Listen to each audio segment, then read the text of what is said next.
এই জাগ্রত স্বপ্ন সুষুপ্তি স্বপ্ন আমরা প্রত্যেকেই দেখি। আর স্বপ্ন দেখার সময় হচ্ছে আমাদের REM স্লিপের বিভিন্ন পার্ট আছে, র্যাপিড আই মুভমেন্ট, যখন মানে ঘুমটা ঠিক ভাঙার আগের অবস্থায় আমরা স্বপ্ন দেখি। কারণ আমরা অনেকেরই এক্সপিরিয়েন্স আছে স্বপ্নের পরে আমাদের ঘুম ভেঙে গেল, পুরোটা স্বপ্ন আমরা দেখতে পারলাম না। কারণ আমাদের ব্রেন অ্যাক্টিভিটি তখনই বেড়ে যায় যখন আমাদের ঘুমটা আস্তে আস্তে গভীর সুষুপ্তি অবস্থায় আমরা কোনো স্বপ্ন দেখি না, ডিপ স্লিপ স্টেটে। তো এইটা হচ্ছে গিয়ে মডার্ন সায়েন্স স্বপ্ন নিয়ে এখনো নিজেরা পারপ্লেক্স, তারা এখনো স্বপ্নের অবস্থাটা কি বুঝতে পারেনি। আমাদের অবচেতন মনের যে প্রভাব আমাদের পড়ে বা আমাদের বিভিন্ন পূর্বজন্মের সংস্কার যেগুলো আছে সেগুলো নিয়ে। তো সর্বাণীমা মানে এই বিষয়ে ওনার অনেক পাণ্ডিত্য, বেদান্তেরও অনেক পাণ্ডিত্য ওনার আছে। তো উনি ঠিক মানুষ যে এটা নিয়ে স্পষ্টভাবে আমাদের বোঝাতে পারবেন। তার জন্য আমরা ভাবলাম এটা একটা টপিক যেটা প্রত্যেকের ইন্টারেস্টেড লাগবে। তার জন্য আজকে আর সময় নষ্ট না করে এবার ডাইরেক্ট আমরা আমাদের টপিকে চলে যাবো। আজকে স্বপ্ন রহস্য। আমাদের 2 মিনিট সময় দেবেন, আমরা অনলাইনেও কিছু আছেন বন্ধুরা যারা আসতে পারেনি, আমরা পুরো জিনিসটা সাজিয়ে নেব একটু। মোটামুটি যাদের আসার এসে গেছে তাই শুরু করছি আমরা অনুষ্ঠান। প্রথমেই অনুষ্ঠানের একটা রিকোয়েস্ট, সবাই মোবাইল ফোনটা একটু সাইলেন্ট করে দিন নিজেরা। যাদের পড়া নেই মোবাইল ফোন প্রত্যেকে সাইলেন্ট করুন, একবার দেখে নিন যাদের ফোন সাইলেন্ট আছে। তো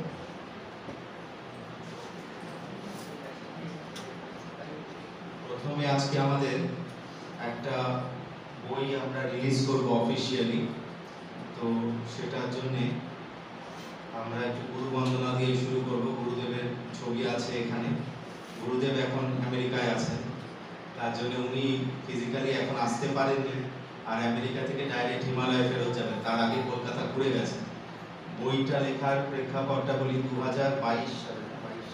2022 সালে আমাদের এখানে গত 10 বছর ধরে সৎসঙ্গ আমরা অর্গানাইজ করি, জ্ঞান যজ্ঞ বলে, যাতে আমাদের মহারাজ হিমালয় থেকে আসেন শ্রীমৎ স্বামী সর্বানন্দগিরি, এবং এসে উনি তার উপরে প্রবচন করেন বিভিন্ন উপনিষদের উপরে। তো 2022 সালে আমাদের যে প্রবচন হয়েছিল আত্মবোধ, তার উপরে আদি শঙ্করাচার্যের, সেই বইটা ইংরেজি আর হিন্দিতে পাওয়া যাচ্ছিল, বাংলায় পাওয়া যাচ্ছিল না। তো গুরুদেব তখন বললেন যে এই বইটা লিখে নিয়ে বাংলায় বার করো। তো আমরা প্রত্যেকেই জানি যে বাংলায় এখন এই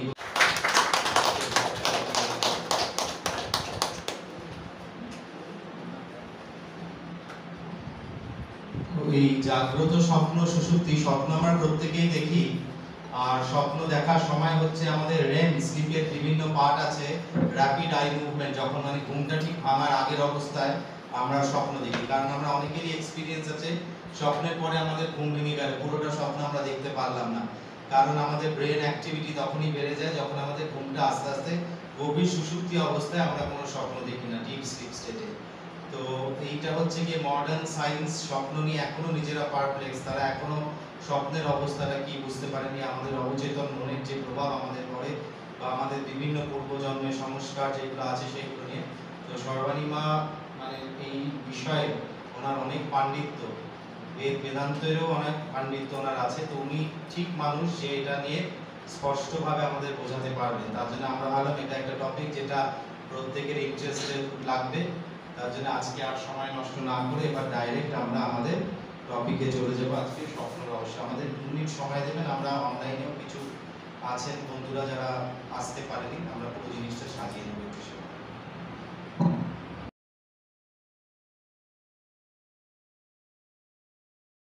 লিখে দিই যাতে এগুলোর বিক্রিটা কিছুটা হয়, এটা যাতে মানুষের বাড়িতে থাকে, পরবর্তী প্রজন্মের কাছে যাতে এটা পৌঁছাতে পারে। এই জ্ঞানটা নইলে আর পৌঁছাবেই না পরবর্তী প্রজন্মের কাছে। তো তার জন্যে গুরুদেব এটা বলাতে সর্বাণীমা ইনিশিয়েটিভ নিয়ে উনি পুরো জিনিসটা বাংলায় ট্রান্সলেট করেন গুরুদেবের প্রবচনের উপরে নির্ভর। তো সেটা ট্রান্সলেট করে বইটা আজকে আমরা অফিসিয়ালি আত্মবোধ বইটা রিলিজ করব। তো গুরুদেবকে আশীর্বাদ জানিয়ে আমরা আশীর্বাদ দিয়েছি গতকাল, তো সেটা রিলিজ করব। আর প্রত্যেকে অনুরোধ করব যে বইটা এখানে থাকবে, দাম বেশি না, 120 টাকা। তো সেটা আমরা বইটা নিয়ে যাব, একটু গুরু বন্দনা করে নিই, তারপরে আমরা বইটা আমরা ঠিক আছে। সবাই একটু চোখ বন্ধ করে বসবো, চোখ বন্ধ করে পিঠ সোজা করে বসবো, যে যা নিজের গুরুদেবকে স্মরণ করবো।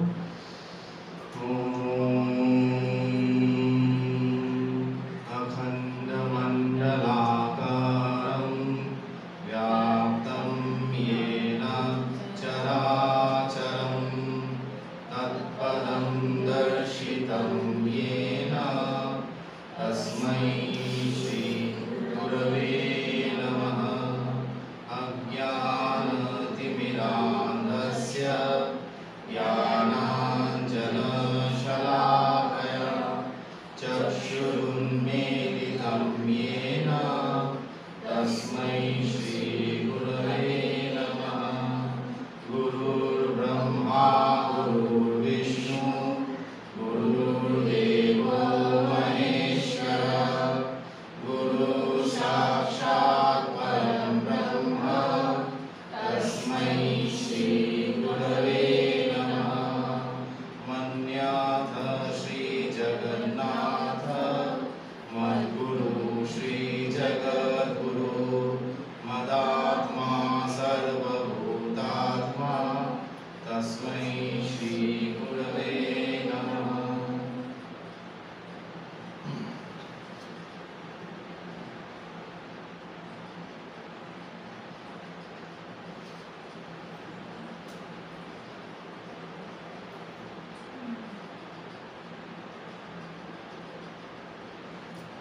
শঙ্করাচার্যের প্রবচনের উপরে এই আত্মবোধ বইটি লেখা এবং সেটি সর্বাণী মা এখন আন্দাজ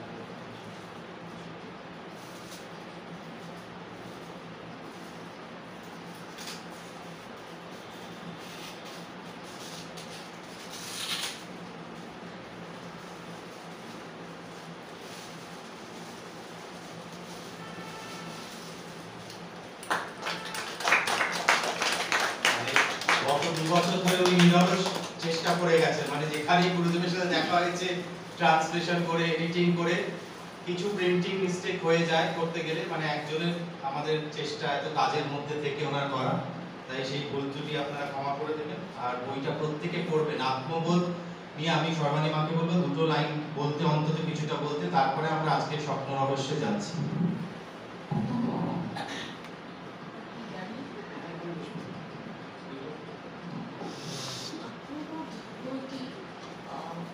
বোঝাই যাচ্ছে যে ছবিটাও যে আমরা দেখছি যে আত্মার যে একটা রিফ্লেকশন আমার ভেতরে রয়েছে, সেটাই হচ্ছে আত্মবোধ। এখন এই রিফ্লেকশনটা কি, ভগবান শঙ্করাচার্য এটা বারবার মানে বলেছেন। প্রথমে আমাদের বেদান্তের অধিকারী কারা, সেটি তাকে বলা হয়েছে যে বেদান্তের অধিকারী কারা, বেদান্ত কারা পড়তে পারে, তাদের মধ্যে কি কি গুণ থাকা দরকার, হ্যাঁ, এই অধিকারী নির্ণয় করেছেন প্রথমে। তারপরে যেটা নাকি এই আত্মবোধে বলা হচ্ছে যে আমরা কথা বলতে গিয়ে বলি আমার শরীরটা আজকে ভালো নেই, তাহলে আমার শরীর মানে শরীরটা আমি নই, আমার মনটা ভালো নেই, মানে আমি মনটা নই, আমি আজকে হাঁটা চলা করতে পারছি না, তাহলে হাঁটা চলা আর আমি এক নই, আলাদা। হ্যাঁ, তো ব্যাপারটা যেটা হচ্ছে, তাহলে এইরকম ভাবে আমার চোখ, আমার কান, আমার এরকম করে আমার বলি, সেই আমিটা কি আমরা বলি, কিন্তু আমরা কেউ খেয়াল করি না যে এই আমিটা কি। সেটাই শঙ্করাচার্য এই মানে এই বইয়ের মধ্যে দিয়ে বলেছেন, এবং গুরুজি খুব সুন্দর করে সোজা সহজ করে একেবারে মানে যাতে সবার বুঝতে সহজ হয় এবং ছোট্টর মধ্যে উনি এই ব্যাখ্যাটা করেছেন। এই ব্যাখ্যাটা করেছেন যাতে বুঝতে কোনো রকম অসুবিধে না হয় সেইভাবে। তো একটা কথা কি, কেন আমাদের এই বইটা বলছিল না যে বইটা আমাদের পড়া দরকার, কেন বইটা পড়া দরকার? কারণ কি, প্রত্যেকেই বলে যে আমি জানি না কার কার, এখন যারা ছোট আছে তারা এতটা বুঝবে না, আমরা যারা একটা বয়সে পৌঁছে গেছি তারা, তাদের কাছে পৃথিবীটা খুব একটা প্যালেটেবল জায়গা বলে আমার মনে হয় না। হ্যাঁ, একটা জায়গায় পৌঁছে গিয়ে মনে হয় যে এই যে দিন দিন সামাজিক পরিস্থিতি এত খারাপ হচ্ছে, দিন দিন এগুলো খারাপ হচ্ছে, এর মধ্যে আবার আসতে হবে। কিন্তু যদি আত্মজ্ঞান না হয় তাহলে আমাকে বার এখানে ঘুরতেই হবে, আসতেই হবে, এবং সুখ দুঃখগুলো ভোগ করতে হবে নানাভাবে। তো সুখের ভাগ কম, দুঃখের ভাগই বেশি। আত্মবোধ বইটা আমরা এই কারণেই পড়ব যে অন্তত যদি একটু আত্মবোধ আমাদের হয়, আত্মা কি, আমরা আমাদের মধ্যে যিনি আছেন, কে বসে আছে। কান্ট, আমাদের যে ফিলোসফার কান্ট বলেছিলেন যে একটা জিনিস আমাকে খুব অবাক করে, সেটা হচ্ছে দুটো জিনিস। এক নক্ষত্র ভরা তার মানে তারা ভরা আকাশের দিকে তাকাই, তখন ভাবি কে এমন করে সাজিয়েছে, কার নির্দেশে এরা খুশি করছে না এইভাবে একভাবে তাকিয়ে আছে। আরেকটা যখন দেখি যে আমার মধ্যে একটা আমি বসে আছি, যে আমার থেকেও শক্তিশালী, যে আমাকে চালনা করছে, আমাকে বলছে এটা করো, আমাকে বলছে এটা করো না। সবসময় আমি শুনি না, কিন্তু আমার মধ্যে বসে থেকে সে আমাকে বলে এই কে। এটা যদি তাহলে কি জানি তো আমরা সবাই প্রবণ যে গোবিন্দ দুঃস্বপ্নে স্মরণ গোবিন্দ, হ্যাঁ, তার দুঃস্বপ্নের সময় গোবিন্দ নাম স্মরণ করতে হবে। হ্যাঁ, ভোজনী চ জনার্দন স্বয়ং পদ্মনাভঞ্চ বিপদী বধূসূদন, মানে এই এই সময় নারায়ণের এই নামগুলো স্মরণ করতে হবে। বেশ, আমাদের যে বলতো যে জলের কাছে গিয়ে বল, এবার স্বপ্নের পিতা, পিতা এইভাবে জন্ম নেয় এবং ঋগ্বেদে বলা হচ্ছে যে তোমরা যখন তোমরা মানে স্বপ্নের জন্য দেখো, দুঃস্বপ্ন যাতে তোমরা না দেখো, মানে চণ্ডীতেও রয়েছে যাতে দুঃস্বপ্ন সুস্বপ্নে পরিবর্তিত হয়, এরকম প্রার্থনা কিছু আমাদের মধ্যে সাবটেস মানে ব্যাপার আমরা আমাদের মধ্যে আসে বা কিছু, তখন সেটা আত্ম-মন-সংযোগের জন্য সেটা হচ্ছে। হ্যাঁ, আত্মা সেখানে প্রকাশিত করে তাকে কন্ট্রোল করে কিভাবে? মনের সাহায্যে কন্ট্রোল করে। আর এরা বলছে এই যে সুপার ইগোটাই তোমার মনের এখানে পাহারাদার হয়ে দাঁড়িয়ে আছে, সে তোমাকে পরিপূর্ণ ওই জিনিসটা ভোগ করতে দিচ্ছে না। হয়তো তুমি দেখা যাচ্ছে যে তুমি কিছু একটা মানে চুরি করে, মানে তোমার একটা কিছু খাওয়ার ইচ্ছে হয়েছে, তুমি দেখছো যে ওই জিনিসটা তুমি চুরি করে খাচ্ছ, হ্যাঁ, কিন্তু তোমার মনের মধ্যে ভীষণ খারাপ লাগছে যে ইস আমি চুরি করছি। হ্যাঁ, এই যে আমার মনের মধ্যে হচ্ছে যে আমি চুরি করছি, অথবা কেউ একজন এসে দেখে বললো এই তুই এখানে কি করছিস স্বপ্নের মধ্যে, তার মানে ওইটা হচ্ছে পাহারাদার, ওইটা হচ্ছে আমার মনের পাহারাদার। সে ওই সুপার ইগোর সময় সুপার ইগোর থেকে এসে সে পাহারা দিচ্ছে। হ্যাঁ, কিন্তু এরা বলবে না, তোমার সংস্কার তোমাকে পাহারা দিচ্ছে। এই যে পুরো ঈদের ব্যাপারটা, না জানা ব্যাপারটা, এই জায়গাটাকে আমাদের দর্শন বলা হচ্ছে সংস্কার জন্য। এখানে আমাদের সমস্ত সংস্কার থাকে এবং সেই সংস্কার অনুযায়ী আমাদের স্বপ্ন আসে, এবং স্বপ্নে আমরা কি মানে সংস্কার অনুযায়ী যেহেতু নাকি স্বপ্নটা আসছে, সেই জন্য শুদ্ধ অন্তঃকরণ হওয়া দরকার। একটা বিশ্ব মন আর আমার মনের সঙ্গে সংযোগ রয়েছে এবং সেটা সূক্ষ্ম শরীরে আসে। কিরকম আমি একটা কথা বলি, স্বামী বিবেকানন্দ বলেছিলেন যে একটা সময় উনি যখন সাধনা করতে করতে একটা সময় ওনার মনে হলো কোথাও কোনো ঘটনা ঘটেছে, কোথাও একটা ম্যাসাকার হয়েছে, কোথাও একটা কিছু হয়েছে, সেটা উনি আগে থেকেই স্বপ্নে জানতে পেরে গেছে। ওই স্বপ্নে উঠে শুনলেন যে আমি এটা এই ঘটনাটা ঘটেছে, এরকম একটা ঘটনা ঘটেছে, কিন্তু উনি সেটা স্বপ্নেই দেখে ফেলেছে। তারপরে জানতে পারলেন যে হ্যাঁ এরকম ঘটনাটা ঘটেছে। তার মানে বিশ্ব মনের সঙ্গে আমাদের মনের একটা সংযোগ রয়েছে, যার জন্য আমরা অনেক কিছু এই জাগতিক ব্যাপারে আমরা অনেক কিছু জানতে পারি। কিন্তু কি কেন পারি না, সবাই কেন পারি না? কারণ কি আমরা খুব না মানে ফ্রিকল, আমরা অন্য কিছু নিয়ে এত বেশি চিন্তা করি যে আমরা যদি একটু নিজের মধ্যে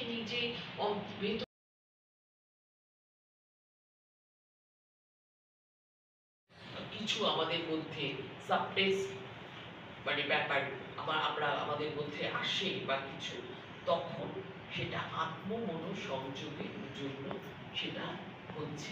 হ্যাঁ, আত্মা সেখানে প্রকাশিত করে তাকে কন্ট্রোল করে কিভাবে? মনের সাহায্যে কন্ট্রোল করে। আর এরা বলছে এই যে সুপার ইগোটাই তোমার মনের এখানে পাহারাদার হয়ে দাঁড়িয়ে আছে, সে তোমাকে পরিপূর্ণ ওই জিনিসটা ভোগ করতে দিচ্ছে না। হয়তো তুমি দেখা যাচ্ছে যে তুমি কিছু একটা মানে চুরি করে, মানে তোমার একটা কিছু খাওয়ার ইচ্ছে হয়েছে, তুমি দেখছো যে ওই জিনিসটা তুমি চুরি করে খাচ্ছ, হ্যাঁ, কিন্তু তোমার মনের মধ্যে ভীষণ খারাপ লাগছে যে ইস আমি চুরি করছি। হ্যাঁ, এই যে আমার মনের মধ্যে হচ্ছে যে আমি চুরি করছি, অথবা কেউ একজন এসে দেখে বললো এই তুই এখানে কি করছিস স্বপ্নের মধ্যে, তার মানে ওইটা হচ্ছে পাহারাদার, ওইটা হচ্ছে আমার মনের পাহারাদার। সে ওই সুপার ইগোর সময় সুপার ইগোর থেকে এসে সে পাহারা দিচ্ছে। হ্যাঁ, কিন্তু এরা বলবে না তোমার সংস্কার তোমাকে পাহারা দিচ্ছে। এই যে পুরো ঈদের ব্যাপারটা, না জানা ব্যাপারটা, এই জায়গাটাকে আমাদের দর্শন বলা হচ্ছে সংস্কার জন্য। এখানে আমাদের সমস্ত সংস্কার থাকে এবং সেই সংস্কার অনুযায়ী আমাদের স্বপ্ন আসে, সেই সংস্কার অনুযায়ী আমাদের স্বপ্ন আসে এবং স্বপ্নে আমরা কি মানে মানে সংস্কার অনুযায়ী যেহেতু নাকি স্বপ্নটা আসছে, সেই জন্য শুদ্ধ অন্তঃকরণ হওয়া দরকার। একটা বিশ্ব মন আর আমার মনের সঙ্গে সংযোগ রয়েছে এবং সেটা সূক্ষ্ম শরীরে আসে। কিরকম আমি একটা কথা বলি, স্বামী বিবেকানন্দ বলেছিলেন যে একটা সময় উনি যখন সাধনা করতে করতে একটা সময় ওনার মনে হলো কোথাও কোনো ঘটনা ঘটেছে, কোথাও একটা ম্যাসাকার হয়েছে, কোথাও একটা কিছু হয়েছে, সেটা উনি আগে থেকেই স্বপ্নে জানতে পেরে গেছে। ওই স্বপ্নে উঠে শুনলেন যে আমি এটা এই ঘটনাটা ঘটেছে, এরকম একটা ঘটনা ঘটেছে, কিন্তু উনি সেটা স্বপ্নেই দেখে ফেলেছে। তারপরে জানতে পারলেন যে হ্যাঁ এরকম ঘটনাটা ঘটেছে। তার মানে বিশ্ব মনের সঙ্গে আমাদের মনের একটা সংযোগ রয়েছে, যার জন্য আমরা অনেক কিছু এই জাগতিক ব্যাপারে আমরা অনেক কিছু জানতে পারি। কিন্তু কি কেন পারি না, সবাই কেন পারি না? কারণ কি আমরা খুব না মানে ফ্রিকল, আমরা অন্য কিছু নিয়ে এত বেশি চিন্তা করি যে আমরা যদি একটু নিজের মধ্যে ভেতরে কি ওই যে দেখলো লাল কাপড় পরা এবং মানে তেল খাচ্ছে, এইটাও তো মানে দুঃস্বপ্ন, মানে এটা ইন্ডিকেট করছে যে মৃত্যুকে ইন্ডিকেট করছে। আমাদের বাড়িতে মানে এটা এই করতে গিয়ে দেখলাম আমাদের বাড়িতে একজন, আমি স্বপ্ন দেখলাম যে একজন লাল টুকটুকে কাপড় পরে, আমার আত্মীয় লাল টুকটুকে কাপড় পরে হেসে হেসে কাজ করছে, তার সবাই সামনে সবাই মিলে বসা, লাল টুকটুকে কাপড় পরা, মানে কি বলবো, মানে ডাক্তার তাকে জবাব দিয়ে দিয়েছে যে আর 2-3 সপ্তাহ সে আছে। মানে এইগুলো কিন্তু সিম্বলিক এবং আরো অনেক রকমের সিম্বলিক রয়েছে।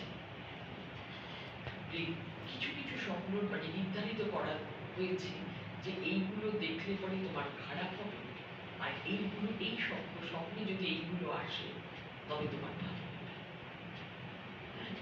আচ্ছা, এবার মানে ফ্রয়েড সাহেব কি বললেন? ফ্রয়েড সাহেব একটা কথা বললেন। ফ্রয়েড সাহেব বললেন দেখো এই যে তোমাদের যে মানে স্বপ্নটা তোমরা দেখো, এই স্বপ্নটা হচ্ছে মানে dream is the disguised fulfillment of repressed wish. Disguised fulfillment of the repressed wish. এবং আরেকটা কথাও বললেন, dream is the royal road to a knowledge of unconscious activities of the mind, super.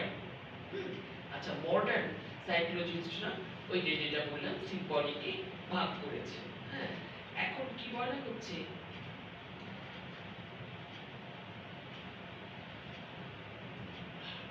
তাহলে অন্তঃকরণ বৃত্তি কি করে?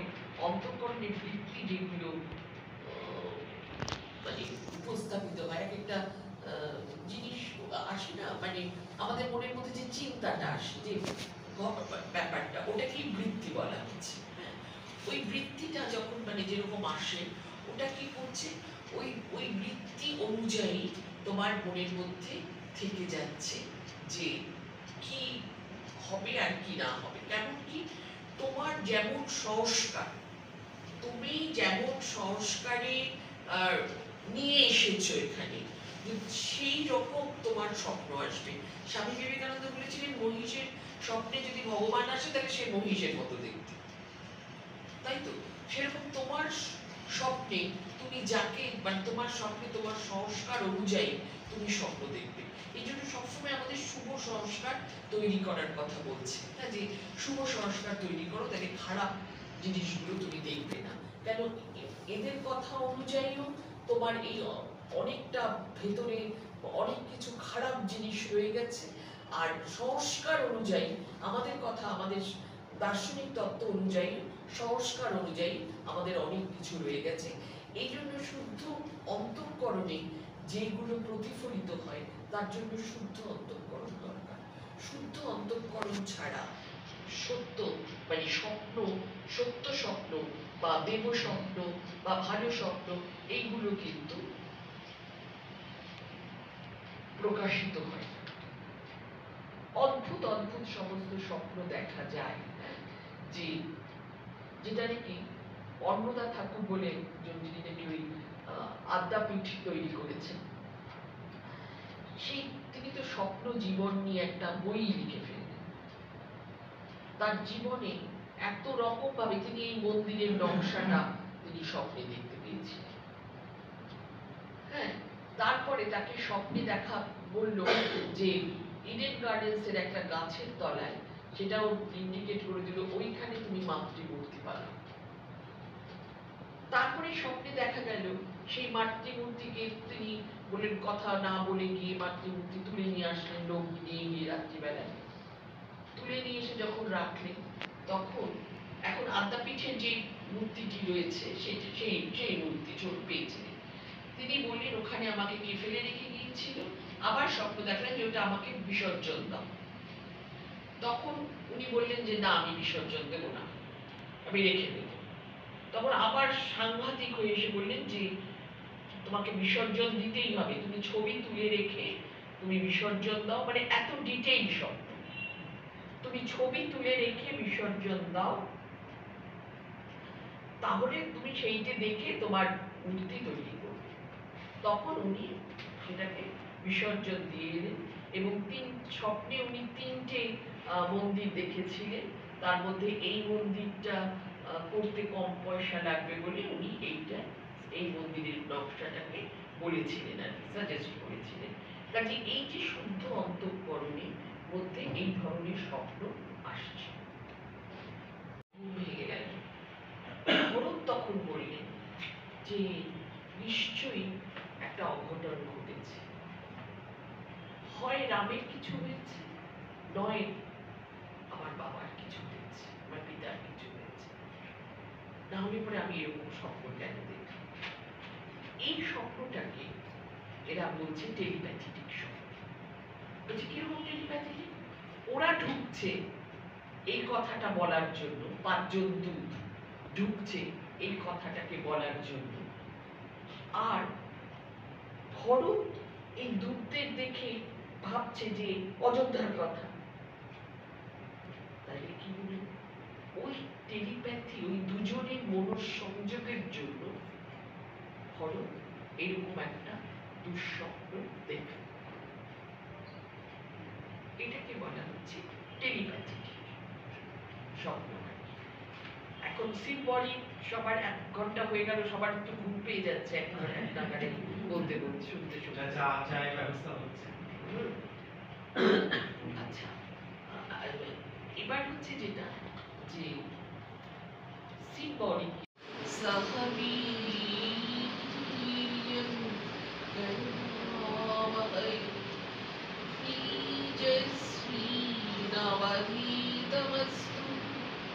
स्वामी शामते ॐ शान्ति शान्ति शान्तिः हे कृष्ण करुणा सिन्धु दीनबन्धु जगत्पति गोपीषु गोपिकान्त राधाकान्त नमोऽस्तुते ॐ अखण्डमण्डलाकारं व्याप्तं येन चराचरं तत्पदं दर्शितं येन तस्मै श्री गुरवे